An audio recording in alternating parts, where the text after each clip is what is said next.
I am Meg. I'm one of the trainers over at the Humane Society of Western Montana, and thank you for joining me in my home with my dog Volta here. Volta is a 2-year-old yellow lab, and she'll be demoing some skills for you here today. So I wanted to focus, now that the days are getting darker much earlier. I know it's hard to be motivated when you get off work and it's dark outside to work with your dog or take them on a neighborhood walk. So I wanted to offer you some additional options that can help keep your dog enriched and entertained in the comfort of your own home when you just want to be in sweatpants. So let's get started. If you have any questions throughout the session, feel free to drop them in the chat, and I'll be happy to answer whatever questions I can. However, if I'm not able to answer your questions for the duration of this session, we will provide some contact information after the fact, so you can get in touch with one of the trainers on staff. So I'm just tinkering here. Great. All right. So the first skill that I wanted to demonstrate with my dog is very simple. I really love this activity with a dog, especially if they're particularly food motivated. And you can even allocate some of their evening ration or their kibble to doing this exercise within your home. It's also great for your kids to do with your dog as well, in a nice hands-off way. So I've got about a handful of kibble here. What I'm going to do is toss a kibble at first by showing it to my dog, scooting it across the room, and saying the cue, get it. In most cases, this will prompt your dog to run after the kibble to the other side of the room, and oftentimes they come back to you and you're able to do the next repetition. So this gets your dog moving. It teaches them to follow treats on the ground. So if you have a dog that has a particularly hard mouth or likes to grab treats out of your hand, this can be a great tool to have in your kit. If you have a nice long hallway within your home, especially if it's carpeted, obviously if it's a long slick hallway, you don't want your dog to injure themselves, but you can just, again, show that kibble to your dog. You're going to scoot it across the floor and say, get it. Chances are good your dog is going to chase the kibble and then come back to you. Again, I'm going to show her the kibble and get it. And she can run across the room, grab that kibble. In most cases, like I said, if they know you have food, they're going to come back, setting you up to do it again. Get it. Awesome. Get it.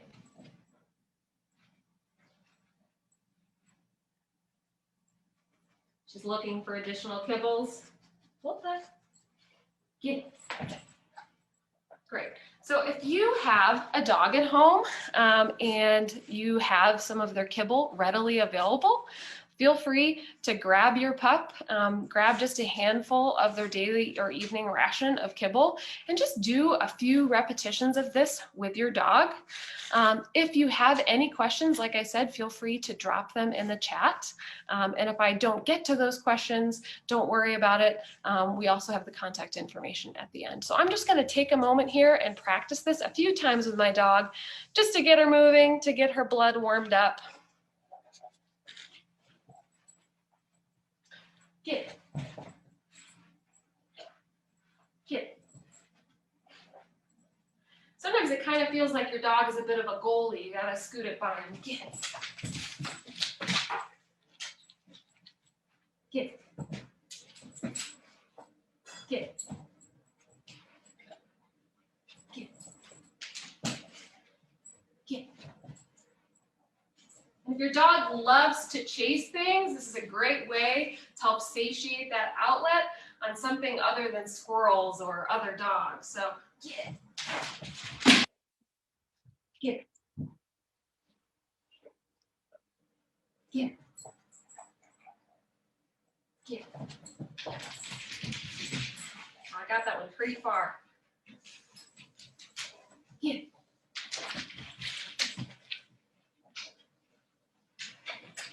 Get it.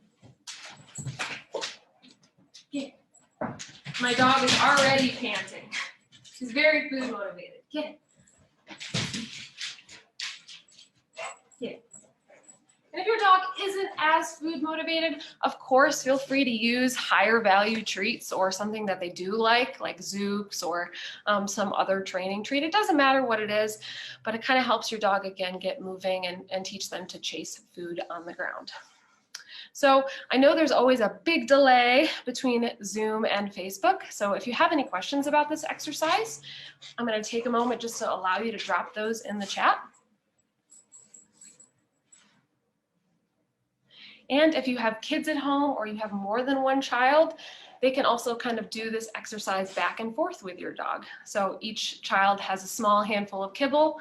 They run to one end of the room chasing one kibble, then another child can throw a piece of kibble back the other way. So it's a great way to get the whole family involved.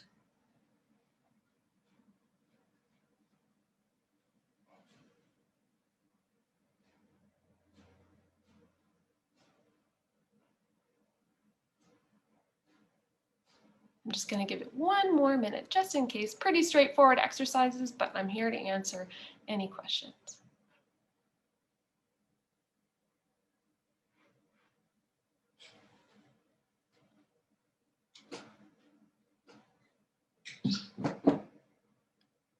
My dog found a Tug Toy I had out.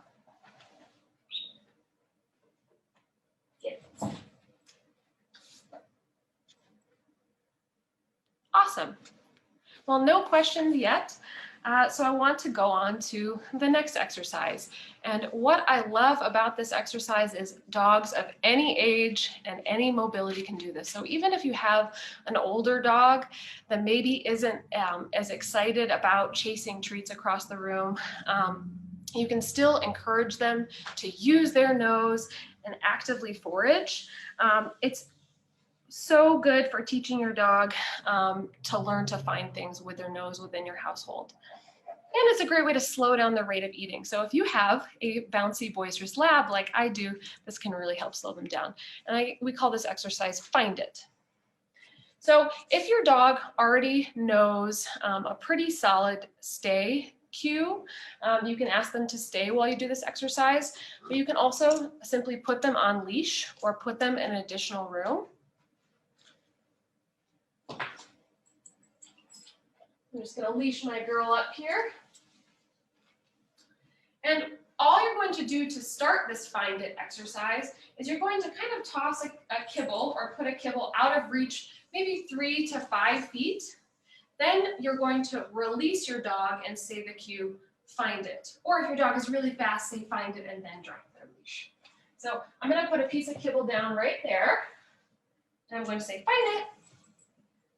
And my dog has to snuffle it out.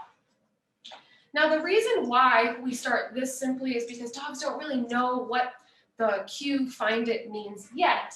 So we want to make it really, really easy on them. So again, I'm just going to put one piece of kibble, maybe 3 to 5 feet out of reach of my dog, then release her to go find it. Find it. Just got to snuffle around under the carpet. And as your dog becomes successful at this, maybe 3 out of 5 times, or even more, you can start to add a few pieces of kibble. So I'm going to ask her to go into this wait. And I'm going to toss a few pieces, and then I'm going to release her. Find it. And she has to snuffle around on my weird patterned carpet to try and find those few pieces of kibble.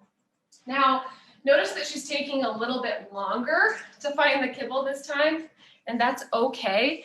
It can be really tempting as human beings to help our dogs or to point or to lean over, but it is really important to just allow your dog to work it out on their own and find those few kibble pieces. Now, if they don't find them all, feel free to pick them up and then just try again later, maybe a little bit easier back to the one kibble. So I'm going to do a few repetitions of this with my dog, and I'm going to talk a little bit about next steps. And if you have any questions about this exercise, again, feel free to drop those in the chat. How did you go to bed? You can also ask your dog to do something like go to bed if they're not very good at a down stay. I'm going to toss just 3 pieces of kibble, maybe 4, and then find it. She has to snuffle around and find that kibble. And again, I'm not going to help her, even if she takes a little bit longer to snuffle it out. But dogs love to use their noses, especially if you have a hound, or any dog really, but hounds love to use their noses, herding breeds. This can really help tap into that instinct and help satiate that need without taking a walk. Awesome, she found them all, so go to bed. Great. And I'm going to hide maybe 4 this time. I did.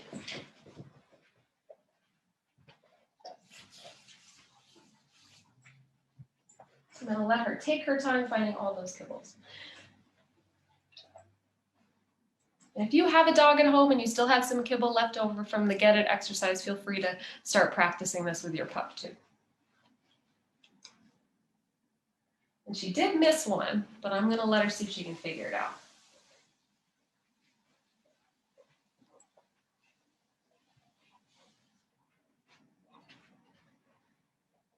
Awesome.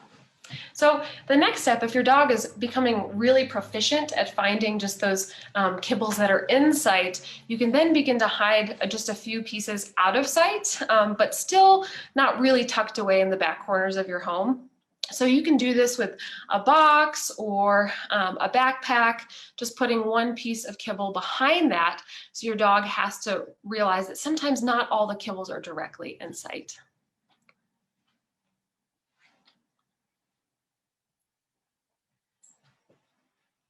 So I just had a great question dropped in the chat. It says, when you're introducing your dog to find it, should there be a reward for finding it? Which is such a great question.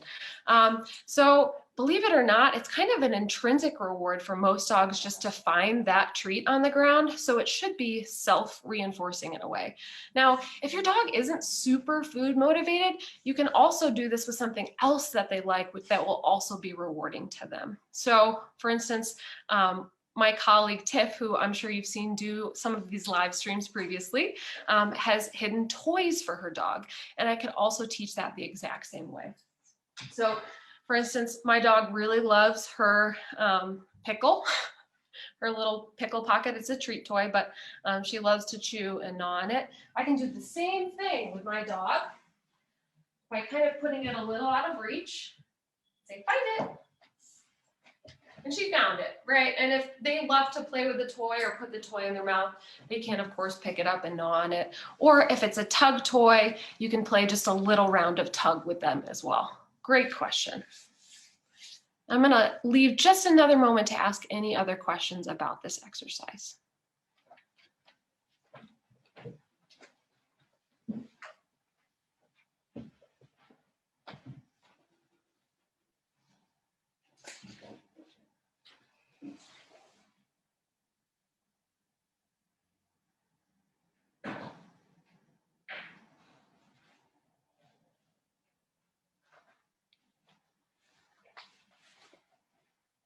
Awesome. So I don't see any questions in the chat, but if they do pop up after the fact, that is okay.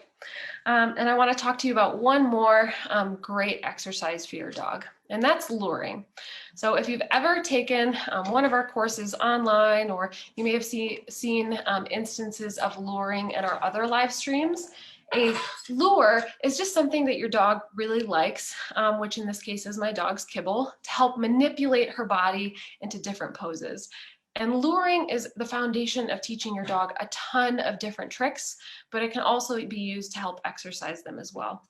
So if your dog is really new to luring, you want to start slow at first. Believe it or not, many dogs don't really know what it means to follow food and then get it, and some of them tend to give up pretty quickly. So if your dog has never done luring, I'm simply going to put a piece of kibble, in this case, or a treat, directly in front of my dog's nose, just to move her body in different ways. So that may be for your dog just a few different steps, and then I feed the treat.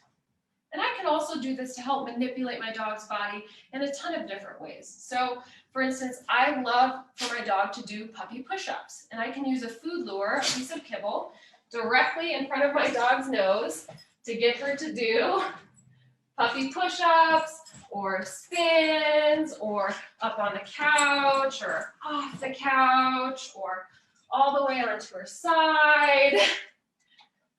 As your dog becomes more proficient at this, without a whole lot of input, you can encourage them to do all sorts of different behaviors. But I definitely encourage you to start with luring with basic things like sit. Another option is to encourage your dog to kind of learn parkour. It's kind of a doggy parkour. And what you can do is teach your dog, for instance, to put their paws on things or to get up onto the furniture or off the furniture. And if you don't like your dog on the furniture, don't worry, you're not inadvertently teaching them to just get up on the furniture whenever they want, because this behavior is cued by a lure. So I could teach her, for instance, to put her paws onto the chair. It's kind of a slippery chair. I could also teach her to go under the chair, maybe back on the chair. And some dogs, they kind of have to figure it out. Awesome. I can maybe see if I can lure her. It's a little slippery all the way onto the chair, but this is a pretty slippery chair, so maybe we'll just do under. Awesome. So like I said, luring is the foundation to many tricks. And I want to take a few moments just to teach you how to use a food lure to teach your dog how to spin. It's kind of a fun party trick. They can get themselves untangled if they tangle themselves on their walk, just by asking them for the cue, twirl, which is both is cue for spin. So again, I just have this tiny piece of food, and for your dog, it can be helpful to, again, put it directly in front of their nose, stand parallel to your dog, and then slowly draw that piece of food. And she backed up there, so that's okay. And your dog might too. And reward her for the little steps where she begins to spin. And I'm feeding her a treat because she did that nice halfway. And she went all the way around, so I'm going to give her a piece of kibble. Maybe I'll reward just the halfway again.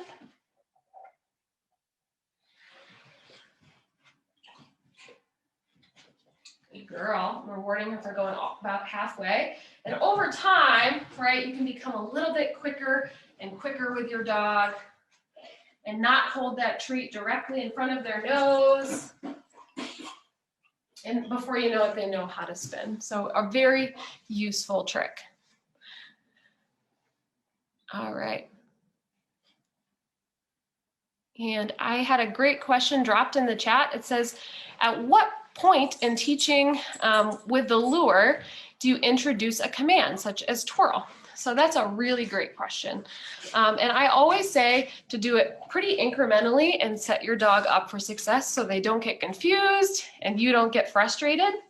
So when introducing a cue to any lured skill, you want to make sure that your dog is very consistently performing that behavior with the lure, or if you've begun to what's called fade the lure, which means reducing the reliance on that food to perform the motion over time.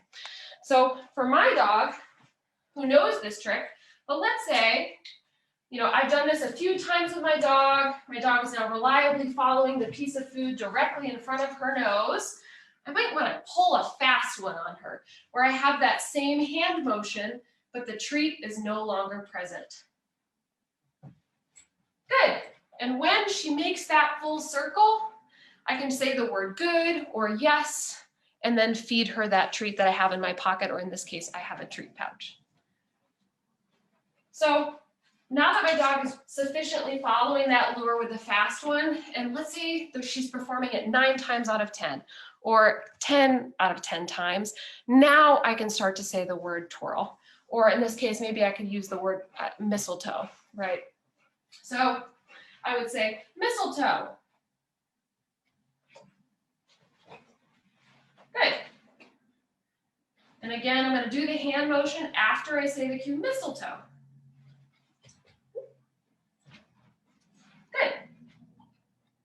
mistletoe. Good. Mistletoe.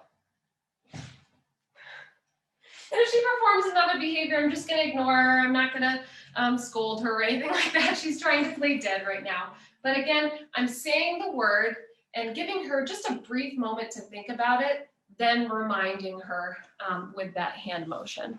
But that's such a good question. Any other questions about luring or using a lure to teach your dog tricks, or about any of these other skills that we've covered? So the get it or the find it for your dogs. And again, because there's a delay, I'll give you just a moment to drop those in the chat.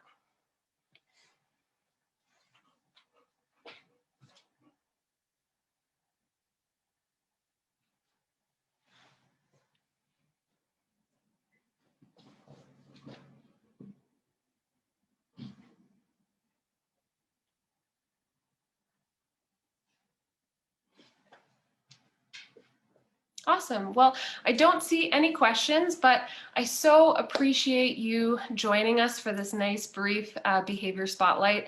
And hopefully using these skills, you can find really creative ways to tire out your dog. I do have some last few suggestions for you. If none of these skills line up with what your dog enjoys doing, a couple other options are to do things like play tug with your dog. And I think that playing tug with a dog is a really great way for them to use their whole body in order to tire themselves out, as opposed to that walk or as opposed to that fetch. If your dog is new to tug, or if you have a tiny little puppy, it can be helpful even to just make a little homemade tug toy. So this is an old t-shirt that I have knotted up and just made into a makeshift tug toy for my dog. But of course, they sell lots of different options and every dog is different. This one makes like a weird little noise. But like I said, it's all dependent on you and your dog. Another great option for your pups is food enrichment. So even if you want to just hang out on the couch and watch some Netflix, you can encourage your dog to forage or use their nose or try to extricate food out of food toys. So some of our favorites here at the shelter are things like Kongs, which you can soak their kibble in some water or some broth and cram it into this Kong and freeze it, which for some dogs lasts roughly 20, 30, sometimes up to 45 minutes to get that out of the Kong. One of my favorites, and clearly it's very beloved by my dog, it's a very, very sturdy food toy, is a wobbler or some other kibble toy. We also have options available for sale through our shelter. And then there's things like this Orby tough Snoop, which you can put treats or kibble in, and your dog has to figure out ways to get that out. So that can also be a great hands-off way of tiring your dog out without much of your input. So if there's any last questions, feel free to drop them in the chat now.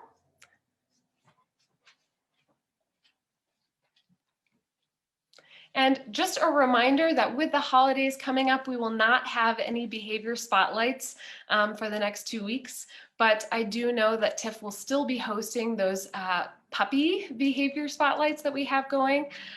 So feel free to tune into those on Wednesdays at 6 p.m. They talk about things like jumping up, learning to ignore deer, puppy nipping and biting. I know she did one on separation training, so those can be a really invaluable resource to you as well. Just a final reminder that we are a privately funded nonprofit organization, so anything you can donate helps in the continuation of these programs and also for the care of our shelter pets. So anything you can donate is very much appreciated, and I'll be dropping those resources on the end here as well. Again, if you have any questions that you didn't think of during the session or I didn't catch in the chat, feel free to email us and I'll also put that contact information up as well. Otherwise, thank you so much for joining us and I hope you guys have an amazing evening.